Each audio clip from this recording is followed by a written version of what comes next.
ভারতের দাদা ভাইদের রিকোয়েস্ট করতেছি, হাম্বল রিকোয়েস্ট, বাংলাদেশি তোমরা অন্তত রাত্রিবেলা যুদ্ধটা করে না বাজান।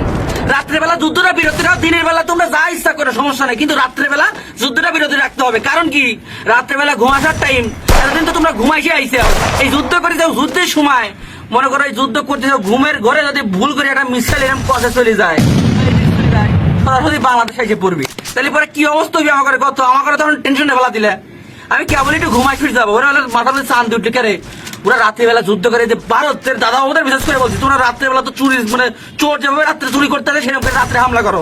এই রাত্রেবেলা ভুলে দিক বেদিক ঠিক না থাকে, যদি এটা ভুল দিক চলে আসে তাহলে তো আমাকে বাংলাদেশের মধ্যে এসে পড়বি। পথে ভারত পাকিস্তান তোমরা খেলতেছে খেলো, স্টাম্প বরাবর বল করবে, হোয়াইট বল দিন না হয় বাজার, হোয়াইট বল হলে কিন্তু বাংলাদেশ আউট, ঠিক আছে। যাই হোক, রাত্রেবেলা যুদ্ধটা একটু বন্ধ দাও, দিনের বেলা কতবার টোয়াটুই করো সমস্যা নাই, শুধু রাত্রেবেলা মিস্টেকটা করো না বাজান। এই দিক নির্দেশনা ভুল হয়ে গেলে কিন্তু এটা অকাম হয়ে যাবে বাংলাদেশের।